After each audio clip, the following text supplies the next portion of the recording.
अस्सलाम वालेकुम। की हाल है मित्रो प्यारे ਤੁਹਾਡਾ। मैं ਤੁਹਾਡਾ ਸਭ ਦਾ ਸਾਂਝਾ ਆਬਜ਼ਾ ਤੁਹਾਡੇ ਨਾਲ ਤੇ ਤੁਸੀਂ ਸਾਡੇ ਨਾਲ ਜੁੜੇ ਹੋ ਵੇਖ ਪੰਜਾਬ ਟੀਵੀ ਦੇ ਰਾਹੀਂ। ਮਿੱਤਰੋ ਪਿਆਰਿਓ, ਸਾਨੂੰ ਆਮ ਰੂਟੀਨ ਦੇ ਵਿੱਚ ਰੋਜ਼ ਬਹੁਤ ਸਾਰੇ ਲੋਕ ਮਿਲਦੇ ਨੇ, ਬਹੁਤ ਸਾਰੇ ਨਵੇਂ, ਬਹੁਤ ਸਾਰੇ ਪੁਰਾਣੇ, ਪਰ ਸਾਨੂੰ ਇਨਸਾਨ ਕਦੀ ਕੋਈ ਟਾਵਾਂ ਮਿਲਦਾ ਹੈ। ਅੱਜ ਇੱਕ ਅਜਿਹੇ ਇਨਸਾਨ ਨਾਲ ਮੁਲਾਕਾਤ ਹੋਈ ਜਿਨ੍ਹਾਂ ਨੂੰ ਮਿਲ ਕੇ ਮੈਨੂੰ ਬਹੁਤ ਵਧੀਆ ਲੱਗਾ। ਉਹਨਾਂ 'ਚ ਕੀ ਖਾਸ ਗੱਲ ਸੀ ਕਿ ਮੈਨੂੰ ਬਹੁਤ ਵਧੀਆ ਲੱਗਾ, ਆਓ ਤੁਹਾਡੇ ਰੂਬਰੂ ਕਰਾਉਂਦੇ ਹਾਂ।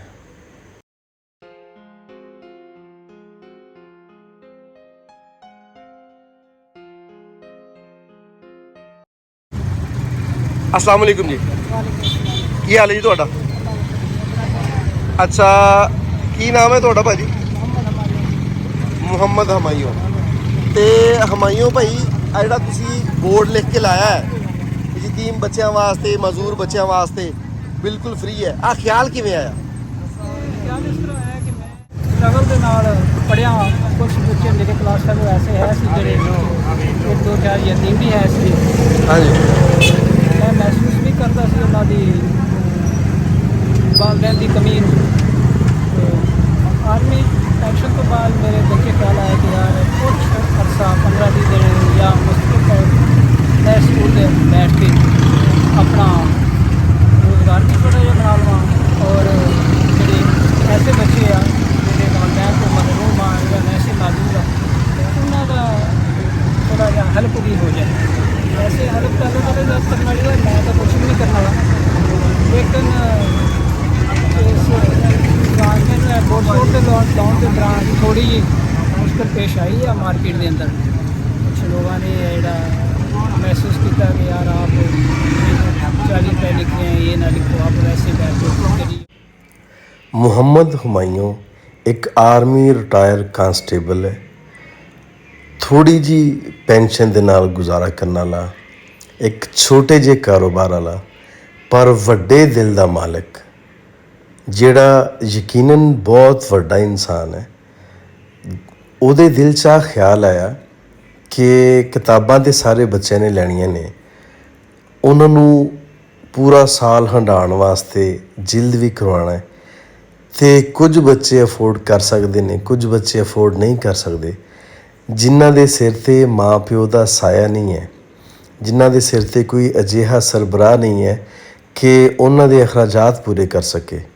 ਉਹਨਾਂ ਵਾਸਤੇ ਆਸਾਨੀਆਂ ਪੈਦਾ ਕਰਨ ਵਾਸਤੇ ਇਸ ਜਵਾਨ ਨੇ, ਇਸ ਇਨਸਾਨ ਨੇ ਕਦਮ ਵਧਾਇਆ ਅਤੇ ਇਹਨੇ ਕਿਹਾ ਕਿ ਮੈਂ ਜਿੰਨਾ ਕਰ ਸਕਦਾ ਆਪਣੀ ਜ਼ਾਤ ਤਾਈਂ, ਮੈਂ ਆਪਣਾ ਜਿੰਨਾ ਕੁ ਵਾਹ ਲਾ ਸਕਦਾ ਮੈਂ ਉਹਨਾਂ 'ਤੇ ਲਾਵਾਂ ਨਾ, ਮੈਂ ਉਨੀ ਕੋਸ਼ਿਸ਼ ਤਾਂ ਕਰਾਂ। ਅਤੇ ਇਸ ਇਨਸਾਨ ਨੇ ਇੱਕ ਬੋਰਡ ਲਿਖ ਕੇ ਲਾਤਾ ਕਿ ਯਤੀਮ ਬੱਚਿਆਂ ਲਈ ਜਿਲਦ ਬਿਲਕੁਲ ਫ੍ਰੀ ਹੈ, ਚਾਹੇ ਉਹ ਜਿੰਨੇ ਵੀ ਹੋਣ। ਅੱਜ ਮੇਰੇ ਨਾਲ ਗੱਲ ਕਰਦੇ ਇਹਨਾਂ ਨੇ ਆਖਿਆ ਕਿ ਮੈਨੂੰ 5-6 ਦਿਨ ਹੋ ਗਏ ਨੇ ਇੱਥੇ ਬੈਠਿਆਂ ਅਤੇ ਸਿਰਫ 3 ਕੁ ਬੱਚੇ ਆਏ ਨੇ ਜਿਹੜੇ ਮੇਰੇ ਕੋਲੋਂ ਫ੍ਰੀ ਜਿਲਦ ਕਰਵਾਉਣ ਵਾਸਤੇ ਆਏ ਨੇ। ਅਤੇ ਆਪਣੇ ਆਪ ਨੂੰ ਯਤੀਮ ਕਹਿਣਾ ਸੌਖਾ ਨਹੀਂ ਹੈ। ਅਤੇ ਦੂਸਰੀ ਗੱਲ ਉਹ ਕਹਿੰਦਾ ਕਿ ਮੈਂ ਚਾਹੁੰਦਾ ਵਾਂ ਕਿ ਮੇਰੇ ਕੋਲ ਲੰਬੀ ਲਾਈਨ ਲੱਗੀ ਹੋਵੇ ਉਹ ਯਤੀਮ ਬੱਚਿਆਂ ਦੀ ਜਿਹੜੇ ਅਫੋਰਡ ਨਹੀਂ ਕਰ ਸਕਦੇ। ਬਲਕਿ ਉਹਨਾਂ ਨੇ ਮੈਨੂੰ ਰਿਕੁਐਸਟ ਕੀਤੀ ਕਿ ਇਸ ਪੈਗਾਮ ਨੂੰ ਅਗਰ ਦੂਰ ਤੱਕ ਪਹੁੰਚਾਓ ਕਿ ਫਲਾਂ ਜਗ੍ਹਾ 'ਤੇ ਬੰਦਾ ਬੈਠਾ ਹੈ ਅਤੇ ਉਹ ਯਤੀਮ ਬੱਚਿਆਂ ਵਾਸਤੇ ਜਿਲਦਾਂ ਫ੍ਰੀ ਕਰ ਰਿਹਾ ਹੈ, ਤਾਂ ਜੇ ਉਹ ਜ਼ਿਆਦਾ ਤੋਂ ਜ਼ਿਆਦਾ ਲੋਕਾਂ ਦਾ ਭਲਾ ਕਰ ਸਕੇ, ਜ਼ਿਆਦਾ ਤੋਂ ਜ਼ਿਆਦਾ ਲੋਕਾਂ ਦੇ ਕੰਮ ਆ ਸਕੇ।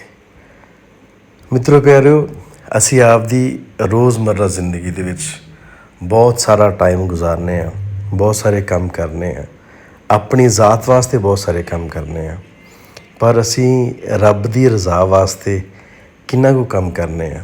ਜੇ ਇਨਸਾਨ ਦੀ ਨੀਅਤ ਸਾਫ਼ ਹੋਵੇ, ਜੇ ਇਨਸਾਨ ਕੁਝ ਕਰਨਾ ਚਾਹੁੰਦਾ ਹੋਵੇ ਲੋਕਾਈ ਦੇ ਭਲੇ ਵਾਸਤੇ, ਅਤੇ ਉਹ ਬਹੁਤ ਕੁਝ ਕਰ ਸਕਦਾ ਹੈ।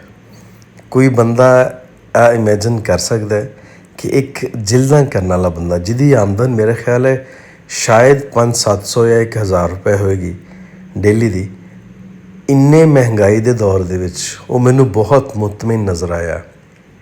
ਉਹਦੇ ਚਿਹਰੇ 'ਤੇ ਬਹੁਤ ਸਕੂਨ ਸੀ ਔਰ ਉਹ ਚਾਹ ਰਿਹਾ ਸੀ ਕਿ ਮੈਂ ਜ਼ਿਆਦਾ ਤੋਂ ਜ਼ਿਆਦਾ ਲੋਕਾਈ ਦੇ ਭਲੇ ਦਾ ਕੰਮ ਕਰ ਸਕਾਂ।